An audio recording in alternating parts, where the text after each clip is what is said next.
மக்களை வணக்கம். நான் உங்கள் கோடங்கி. தேமுதிகவுடைய பொருளாளர் சுதீஷ் இருக்கார் இல்லையா, அதாவது நம்ம விஜயகாந்தோடைய மச்சான் சுதீஷ், இப்போ சமீபத்தில் எம்பியாக இருக்கிற சுதீஷுக்கு அவங்க மனைவி பூர்ணஜோதி அவங்களுக்கு சொந்தமாக சென்னை குளத்தூரில் இடம் இருக்குது. அந்த இடத்துல சந்தோஷ் சர்மா அப்படின்னு சொல்லி ஒருத்தர் ஒரு பில்டர். அவர் நான் உங்கள் இடத்துல நான் வீடு கட்டி கொடுக்குறேன், அதற்கான வேலையெல்லாம் நான் பண்ணித்தரேன். ஸோ உங்களுக்கு நான் கட்டி கொடுக்குற வீடுகளை ஒரு 78 வீடு உங்களுக்கு நான் கொடுக்குறேன், அப்ரூவல்லாம் வாங்கி ஒரு வேலையெல்லாம் பார்க்கும்போது ஒரு 78 வீடு உங்களுக்கு தரேன் அப்படின்னு சொல்லி ஒப்பந்தம் போடப்பட்டிருந்தது. இந்த ஒப்பந்தத்தை அவர் சரியாக பண்ணி அவர் வீடு கட்டி முடிச்சு அந்த 78 வீடை ஒப்படைச்சிருந்தாருன்னா பிரச்சனையே இல்லை. என்ன பண்ணிட்டாருன்னா, கட்டி முடிச்சுட்டு அந்த 78 வீடை கொடுக்காம அதை முறைகேடாக வேற யாருக்கோ டாக்குமெண்ட் போட்டு ஏதோ ஏமாத்திட்டார், மோசடி பண்ணிட்டார். இது புகாராக வருது. புகாராக வரும்போது அவர் மீது நடவடிக்கை எடுக்கப்படுது. அந்த நடவடிக்கை எடுத்தது யாருன்னா அப்போதைய சிட்டி கமிஷனர் அருண். இப்போ அவர் லஞ்ச ஒழிப்புத்துறையில் இருக்கார். அவர் நடவடிக்கை எடுக்கிறாரு. அந்த சந்தோஷ் சர்மாவை பிடிச்சி விசாரிக்கிறாங்க. குற்றச்சாட்டில் முகாந்திரம் இருக்கின்ற தகவல் தெரிய வருது. அதுவும் ஒருத்தர் 2 பேரில் பல பேரும் கம்ப்ளைண்ட் பண்ணுறாங்க அவர் மேலே, அந்த கான்ட்ராக்டர் மேலே, அந்த பில்டர் மேலே ஏகப்பட்ட கம்ப்ளைண்ட்டு. கிட்டத்தட்ட 199 பேர் பாதிக்கப்பட்டதா ஒரு தகவல் இருக்குது. ஸோ இவ்வளவு பேரும் பாதிக்கப்பட்டிருக்காங்கன்னு சொல்லும்போது ஒரு பெரிய மேசிவ் கேஸாக மாறுது. அதனால அவரை பிடிச்சி அவரை அரெஸ்ட் பண்ணி ஜெயிலில் அடைக்கிறாங்க. அவர் ஜாமீனில் வெளியில் வந்துடுறாரு. மறுபடியும் திருப்பி நிறைய பிரச்சனைகள்லாம் வந்தோடனே மீண்டும் அவரை கைது பண்ணுறாங்க. இந்த முறை அவர் மீது குண்டாஸ் போடப்படுது. சிறையில் இருக்காரு, ஜாமீன் கேட்குறாரு. அவங்க பொண்ணுக்கு உடம்பு சரியில்லை அப்படின்ற மாதிரி ஒரு விஷயம் வரும்போது ஜாமீன் கேட்குறாரு. குண்டாஸில் அடைச்சது தப்பு அப்படின்ற ஒரு விஷயமும் பார்க்கப்படுது. இப்போ இந்த கமிஷனர் அருண் அப்படின்னா டக்குன்னு உங்களுக்குலாம் யார் ஞாபகத்துக்கு வருவாங்க தெரியுமா? பொய் பேசிய வாழ்க்கையை ஓட்டிக்கிட்டு, வாழ்க்கையில் ஒரு நாள் கூட உண்மையே பேசாத, தன்னை ஊடகவியலாளர்னு சொல்லிக்கிட்டு, இத்தனைக்கும் ஒரு மாஜி போலீஸ்காரன், உளவுத்துறையில் வேலை பார்த்து உளவுத்துறையில் தான் வேலை செய்கிற இடத்துல உண்மையாக இல்லாமல் அங்கே ஆவணங்களை ஆதாரங்களை திருடிய குற்றச்சாட்டுக்காக சஸ்பெண்ட் செய்யப்பட்ட ஒருத்தர். நான் யாரை சொல்கிறேன்னு தெரியுதா? சவுக்கு சங்கர். நான் வேற பேர் வச்சு தான் கூப்பிடுவேன், அது கொஞ்சம் ஆக்வர்டாக இருக்குமேன்னு அதை சொல்லலை. அவருக்கும் இந்த சிட்டி கமிஷனர் அருணுக்கும் ஏற்கனவே சில பஞ்சாயத்துகள் இருக்கு. அதாவது சிட்டி கமிஷனர் அருணுடைய அந்த சிட்டி கமிஷனர் இருந்தார், இப்போ லஞ்ச ஒழிப்பு போயிட்டார் இல்லையா, அருண் ஐபிஎஸ். இவர் மீது இப்போ நான் பேசுகிற மாதிரி ஊடகங்கள் உட்காந்து பேசுகிற மாதிரி யார் வேணா என்ன வேணா பேசலாம். சமூக வலைதளங்களில் கருத்து சுதந்திரத்துக்கு தடையே இல்லை, என்ன வேணா பேசலாம். இன்னைக்கெல்லாம் பார்த்தீங்கன்னா உதயநிதி ஸ்டாலின் குறித்து, டெப்டி சிஎம் இருந்த உதயநிதி ஸ்டாலின் குறித்து, இப்போ எதிர்கட்சி தலைவராக இருக்கு இல்லையா, அவர் குறித்து, ஸ்டாலின் குறித்து, இன்னும் பல முக்கியமான நபர்கள் குறித்து பல பொய் செய்திகள், பொய் வீடியோக்கள், வதந்திகள் பரப்பிட்டு இருக்காங்க. அது நிறைய நீங்களும் பார்த்துட்டு தான் இருக்கீங்க. இப்போ தாவேக ஆட்சிக்கு வந்த பிறகு, இதுக்கு முன்னாடி பார்த்தீங்கன்னா உங்களுக்கு கடுமையான திமுக ஆட்சிக்கு எதிராக ரொம்ப பயங்கரமாக பேசிட்டு இருந்தது இந்த சவுக்கு சங்கரும் இன்னும் சில பேரும். அப்போ அரெஸ்ட் செய்யப்பட்ட, கைது செய்யப்பட்டதில் பார்த்தீங்கன்னா சவுக்கு கைதாகிறாரு. அவரோட அவருடைய நண்பர் ஃபீலிக்ஸ் ஜெரால்டு அவரும் கைதாகிறாரு. சவுக்கு குண்டாஸில் உள்ளே போட்டுடுறாங்க. அவர் குண்டாஸில் இருக்கார். ஏன்னா அவர் மீது நிறைய குற்றச்சாட்டு, நிறைய ஏகப்பட்ட பிரச்சனை, மோசடி பிரச்சனை என்னென்னமோ வந்தது. உங்களுக்கு தெரியும் நிறைய. அது காவல்துறை வீட்டை இது பண்ணி உள்ளே தூக்கிட்டு போய் அவரை கூட்டு போனது, பேச ஆரம்பிச்சா நிறைய இருக்கும். அதனால அந்த ஒரு மனிதர் சம்பவமா அவரை நீங்கள் சவுக்கு அப்படின்னு டக்குன்னு ஞாபகம் வந்ததுன்னா சவுக்கு சங்கர், நம்ம ஐபிஎஸ் அருணும் ஞாபகத்துக்கு வருவார். அவர் மீது ஒரு மோசமான ஒரு புகாரை சொன்னார். அருண் ஐபிஎஸ்க்கு அவர்கிட்ட வேலை செய்கிற பெண் போலீஸார் அப்படின்னு சொல்லி ஒரு அவதூறான கருத்தை, ஆபாசமான கருத்தெல்லாம் பேசினார் சவுக்கு சங்கர். அது கடுமையான எதிர்வினையெல்லாம் வந்ததுன்னு வச்சுங்களேன். அதே மாதிரி நீதிபதிகள் குறித்தும் அந்த சவுக்கு சங்கர் தப்பாக பேசியிருக்காரு. என்ன கொடுமைன்னா, அப்படி பேசிட்டு தான் பேசின பேச்சுக்கு தான் அரெஸ்ட் ஆகி உள்ளே போனார். அவர் இப்போ தாவேக ஆட்சிக்கு வந்தவொடனே வெளியில் வந்துட்டார். குண்டாஸ் ரத்து பண்ணப்படுது, வெளியில் வந்துட்டார். வெளியில் வந்துட்ட பிறகு அது தனி ட்ராக்கு. ஆனால் இப்போ இந்த கான்ட்ராக்டர் பிரச்சனை வருது. கான்ட்ராக்டரை குண்டாஸில் போட்டிருக்காங்க. அதன் நடவடிக்கை எடுத்தது யாருன்னா நம்ம அப்போதைய சிட்டி கமிஷனர் அருண். அப்போ அவரை இந்த வழக்கு யார் போட்டது அப்படின்னு நீதிபதிகள் கேட்குறாங்க. கேட்கும்போது இந்த மாதிரி நம்ம கமிஷனர் அருண் தான் போட்டார், இப்போ அவர் லஞ்ச ஒழிப்புத்துறையில் இருக்காரு அப்படின்னு சொன்னோன்னே சரி உடனே அவரை ஆஜர்படுத்த அவர் இங்கே வர சொல்லுங்க அப்படின்னு சொல்லி உத்தரவு போடுறாங்க. இதுல என்ன ஒரு விஷயம் நடந்திருக்குன்னா அது உண்மையா பொய்யா அப்படின்றது நமக்கு தெரியல.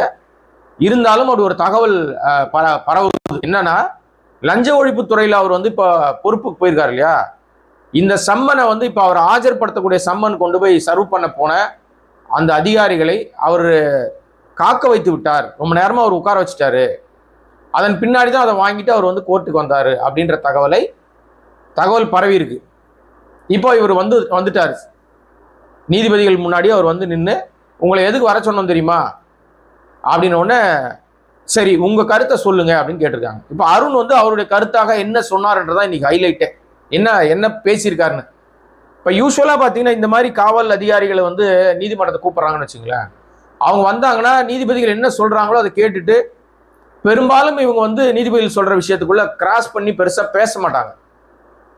சொல்ற விஷயத்த கேட்டுட்டு போயிடுவாங்க. ஏன்னா அரசாங்கம் என்ன சொல்லுதோ அதை தான் அதிகாரிகள் செய்வாங்க.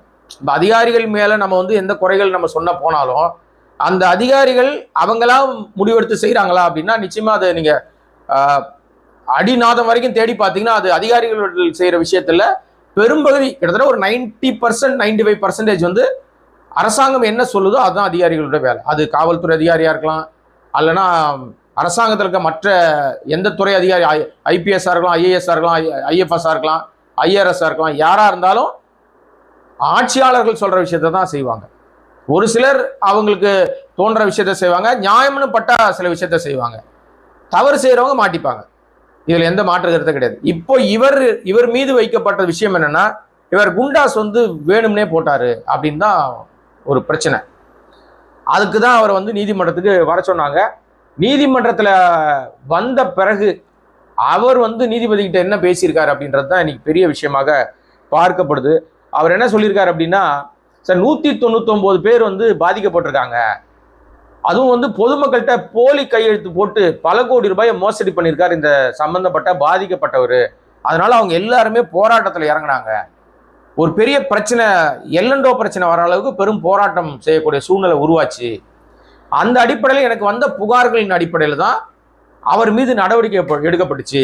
நான் வந்து கிட்டத்தட்ட வந்து பல ஆண்டுகளாக 28 வருஷமா நான் வந்து காவல்துறையில பணி செஞ்சுட்டு இருக்கிறேன்.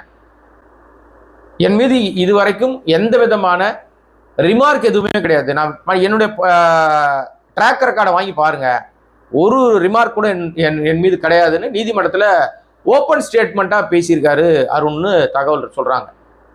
இன்னொரு விஷயம் என்னன்னா, அந்த பாதிக்கப்பட்டவர் மேல 5 செக்ஷன்ல கேஸ் போட்டிருக்காங்க. அதாவது பாதிக்கப்பட்டவர்னா மோசடி பண்ணவர், மோசடி குற்றச்சாட்டுல மாட்டிருக்காருல நம்ம சந்தோஷ் சர்மான்ட்டு அந்த பில்டர்.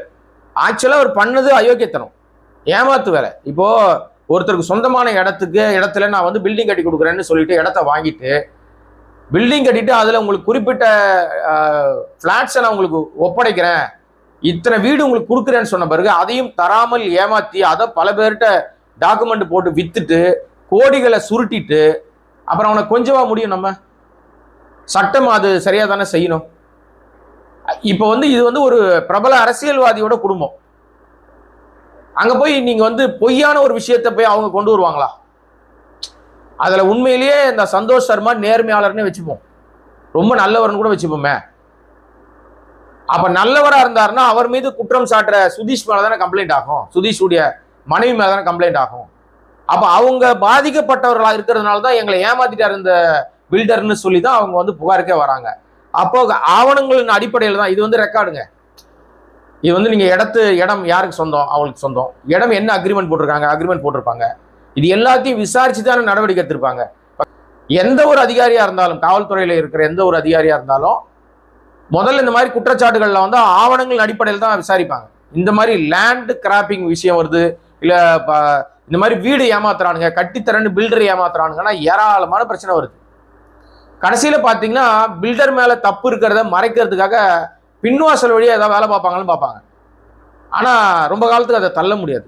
வழக்கம் வேணா தள்ளி போடலாமே தவிர நியாயத்தை தள்ளி போட முடியாது. உண்மை ஒரு நாள் வெளிச்சத்துக்கு வந்துடும்.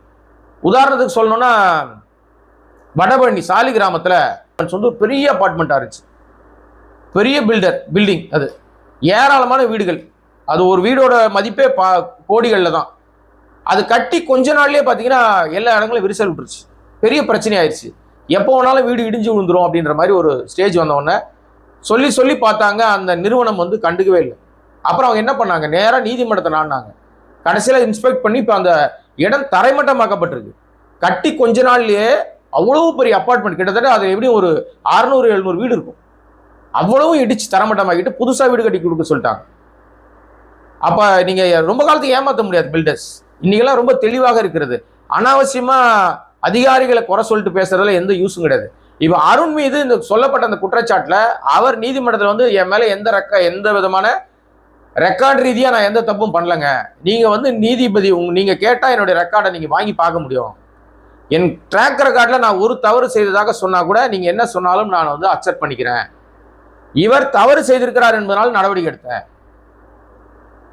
இல்ல உங்களை பத்தி வந்து அவதூறுகள்லாம் நிறைய வருது, உங்களை பத்தி நிறைய தகவல்கள்லாம் சோசியல் மீடியால வருதுன்னு நீதிபதிகள் கேட்டிருக்காங்க. அதற்கு அவர் சொன்ன பதில் தான், இந்த பதில யாரும் எதிர்பார்த்திருக்க மாட்டாங்க. ஏன்னா அவர் என்ன சொல்லியிருக்காருன்னா, நீங்க சோசியல் மீடியால வர எல்லா தகவலும் பேசுகிறவர்கள் பெரும்பாலானோர் என்னால் பாதிக்கப்பட்டவர்களாக இருக்க மாட்டாங்க, பாதிக்கப்பட்டவர்கள் நல்லது செய்யறதுக்கு தப்பு பண்ணவனை பிடிப்பேன் இல்லை நானு, அயோக்கியர்களும் திருட்டு பசங்களும் இந்த மாதிரி நபர்கள் தான் என் மீது அவதூறு பரப்புறானுங்க வேற வகையில. இப்ப புரிஞ்சவன் பிஸ்தா, அவர் யார சொன்னாருன்ட்டு நீங்களே புரிஞ்சுக்கணும், அவ்வளவுதான். ஏன்னா இன்னைக்கு உட்கார்ந்து அருண் ஐபிஎஸ் குறித்து பெரும்பாலும் அவதூறு பரப்பி அசிங்கமா பேசுறது யாருன்னு உங்களுக்கு தெரியும். நீதிமன்றத்தில் ஒரு வார்த்தையை சொல்றாரு. அவர் என்ன சொல்றாருன்னா, இந்த மாதிரி வந்து சமூக ஊடகங்கள்ல வருகிற தகவல்கள்ல பெரும்பகுதி தகவலை நான் அவங்க செஞ்சது தப்புன்னு நடவடிக்கை எடுத்திருப்பேன்ல, அவங்க மீது நடவடிக்கை எடுத்ததுனால் என்னால் பாதிக்கப்பட்டதா அவங்க நினைப்பாங்கல்ல, அதனால் அவர்கள் இந்த மாதிரி வந்து பொய் பரப்புறாங்க. மற்றபடி என்கிட்ட வந்து எந்த விதமான தவறான விஷயங்களும் கிடையாது, நீங்க வந்து என்னுடைய ட்ராக் ரெக்கார்டை வாங்கி பார்க்கலாம், விஷமத்தரமான பிரச்சாரத்தை தொடர்ந்து பண்ணிக்கிட்டே இருக்காங்க. இது வந்து உண்மையிலேயே பார்த்தீங்கன்னா அருண் அவர்களுக்கு இப்போ சமீபத்தில் பார்த்தீங்கன்னா ஒரு லஞ்ச ஒழிப்பு மாற்றினதே நிறைய பேர் நிறைய விதமாக பேசிக்கிட்டு இருக்காங்க. எது சரி எது தவறு அல்லது எது வந்து எங்கே போய் இந்த இது முடிய போகுது. ஏன்னா சோசியல் மீடியா முழுக்க பார்த்தீங்கன்னா ஒருத்தரை பிடிக்கல அப்படின்னு, அதுவும் இந்த தாவேகா கவர்மெண்ட்டில், அது விஜய் கவர்மெண்ட்டில் குறிப்பாக ஆட்சிக்கு வருவதற்கு முன்பாகவே அவங்க வந்து நிறைய பொய் தான், வாழ்க்கை முழுக்க பொய், வாயை திறந்தா பொய், இன்ஃப்ளூயன்சரை வச்சுக்கிட்டு. என் தம்பி ஒருத்தன் இருக்கான் ஜெகதீஷ், அவன் ரூட் மாஃபியான்னு ஒரு குரூப் வச்சிருக்கான். இவனுங்க மொத்தமும் பொய் பரப்புறதே வேலை இவனுங்களுக்கு. அது பரப்பி தான் இன்னைக்கு வந்து அரசாங்கத்திலே உட்கார்ந்துருக்காங்க.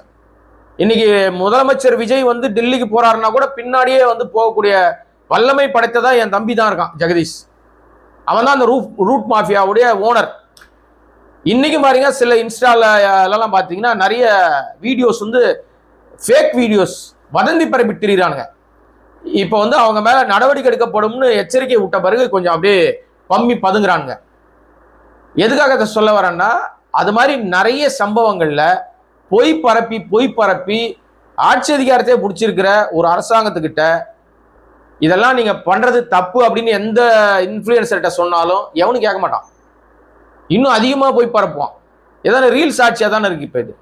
அந்த அடிப்படையில் இந்த சம்பவத்தில் அருண் அவர்கள் நீதிமன்றத்தில் போய் என்ன பேசினார்ன்றது பட்டவர்த்தனமா வெளியில எல்லாருக்கும் வந்துருச்சு. ஒருவேளை இப்ப அருண் மீது தவறு இருக்கும் பட்சத்துல அவர் இவ்வளவு தைரியமா பேசுவாரான்னு ஒரு கேள்வி வரும்ல.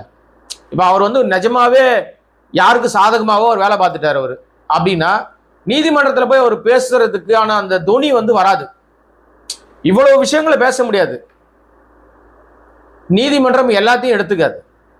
இப்ப அவரை பேச விட்டுருக்கு, அவர் பேசியிருக்காரு, பேசிட்டு ஓகேங்க நான் உங்களை எதுக்கு தெரியுமா கூப்பிட்டோம், நீங்க குண்டாஸ் போட தப்புன்னு சொல்லதான் கூப்பிட்டோம், நீங்க போலாம் அப்படின்னு அனுப்பிட்டு இருக்காங்க. ஜாமீன் கேட்டவருக்கு அதை தள்ளி வச்சிட்டாங்க, ஜாமீன் கொடுக்கல. அப்ப என்ன அர்த்தம்? இங்கதான் வந்து சட்டம் தன்னுடைய கடமையை செய்யணும்னு எல்லாரும் எதிர்பார்க்கிறாங்க. நீங்க யார் தவறு செய்திருந்தாலும், அது அதிகார மட்டத்தில் இருந்தாலும் சரி, சாதாரண மக்களாக இருந்தாலும் சரி, தவறு யார் செய்திருந்தாலும் அவர்களுக்கு சட்டம் சரியான தண்டனை கொடுக்கணும், அது நடவடிக்கை எடுக்கணும், அதுல எந்த தப்பும் இல்லை. ஆனா ஒரு அதிகாரி ஒரு கரெக்டான நடவடிக்கை எடுக்கிற ஒரு அதிகாரியை வேறு விதத்துல எனக்கு அதிகாரம் இருக்கு, வேற சூழ்நிலை இருக்கு, கருத்து சுதந்திரம் இருக்கு, நான் எதை ஒன்னா பேசுவேன் அப்படின்னு பேசினால் அது அவர்களுக்கு எதிராக போகும் பட்சத்துல நேர்மையா நான் செய்யறேன்ற அதிகாரிகளே செய்ய மாட்டாங்க எந்த வேலையுமே. என்னப்பா இது என்ன பேசினாலும் யாரையாவது வச்சு ஏதோ இன்ஃப்ளூயன்ஸ் பண்ணி நம்மளை டார்ச்சர் பண்றானுங்க, இவனுக்கு ஏன் நம்ம போய் சரியா வேலை செய்யணும் அப்படின்ற மாதிரியான எண்ண ஓட்டம் வந்துடும். அப்ப அதிகாரிகள் பணி செய்வதில் சுணக்கம் ஏற்படும். இப்ப உதாரணத்துக்கு நம்ம தாவேக்கு ஆட்சிக்கு வந்தோன்னா அமுதா ஐஏஎஸ் தூக்கி காத்திருப்போர் பட்டியலில் போட்டாங்க. ஒரு டைம்ல நம்ம அருண் ஐபிஎஸ்ஸையும் காத்திருப்போர் பட்டியலில் தான் வச்சிருந்தாங்க. என்ன நடந்ததுன்னு தெரியாது. அவர் இப்ப லஞ்ச ஒழிப்பு துறைக்கு மாறி இருக்காரு.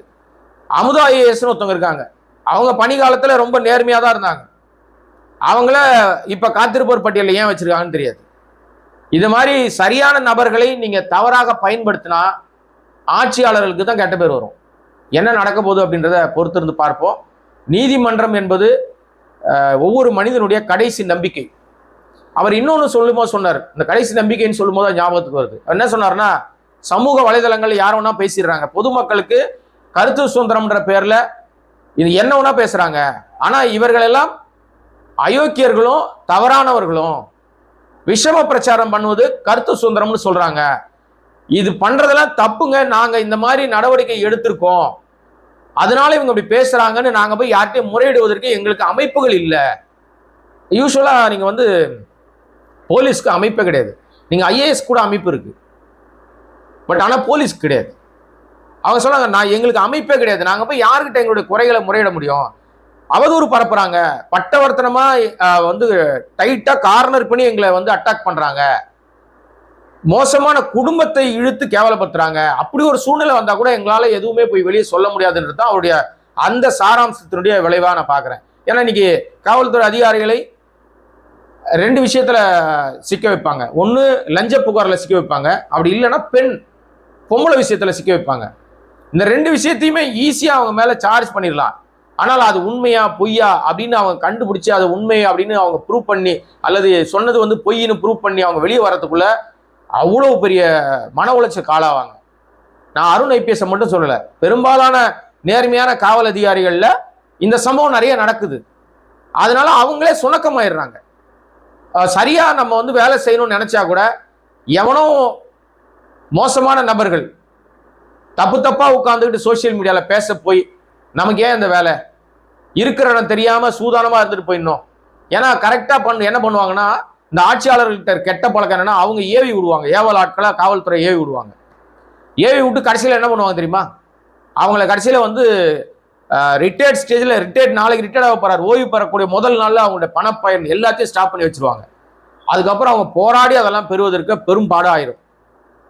எனக்கு தெரிஞ்சு ரொம்ப நெருங்கிய நண்பர் ஒரு காவல் அதிகாரி, அவர் முன்னாள் முதல்வர் கலைஞர் அவரை அந்த கைது பண்ணாங்களே ராத்திரில, அவர் போய் அவரை தூக்கியிருப்பார். முருகேசன்னு பேர், ரொம்ப நல்ல மனிதர், எனக்கு நல்ல பழக்கம், நிறைய விஷயம். அவர் ஜெயலலிதாவுக்கு ரொம்ப பிடித்தமான காவல் அதிகாரி. ஆட்சி மாறிச்சு, அவரை மாத்தி மாத்தி மாத்தி விட்ட அலக்கழிச்சாங்க. தேனாம்பேட்டை டிசியெல்லாம் இருந்திருக்காரு. நான் உதாரணத்துக்கு சொல்றேன். இந்த மாதிரி நிறைய அதிகாரிகள் இந்த ஆட்சி வரும்போது வேற மாதிரி இருக்கும், ஆட்சி மாறும்போது வேற மாதிரி இருக்கும். இப்ப தாவேக்கா ஆட்சிக்கு வந்திருக்கு, டெய்லி பாத்தீங்கன்னா 4 transfer, IAS transfer, IPS transfer, inspector டிரான்ஸ்பர்னு போட்டுக்கிட்டே இருக்காங்க, மாத்தி விட்டுக்கிட்டே இருக்காங்க. இவங்க இதெல்லாம் செஞ்சு செட்டில் ஆகிறதுக்கே ஒரு டைம் எடுக்கும். அதுக்கப்புறம் அவங்க உட்கார்ந்து அந்த இடத்த அவங்க ஜஸ்டிஃபை பண்ணி அந்த இடத்துல உள்ள பிரச்சனையை புரிஞ்சுக்கிட்டு அவங்க ஆக்ஷன் எடுக்கிறதுக்குள்ள அவங்களுக்கு அடுத்த டிரான்ஸ்பர் போட்டுருவாங்க. அப்ப அதிகாரிகள் எப்படி வேலை செய்ய முடியும்? எனிவே பொறுத்திருப்போம். இவருடைய இந்த விஷயம் எந்த லெவலுக்கு போகுது, இன்னும் என்னென்ன விஷயங்கள் நடக்க போகுது அப்படின்றத பொறுத்து பார்ப்போம். கோடிங் வாய்ஸ் சேனலை சப்ஸ்கிரைப் பண்ணி ஆதரவு தரும்படி அன்போடு கேட்டுக்கொள்கிறேன். நன்றி, வணக்கம்.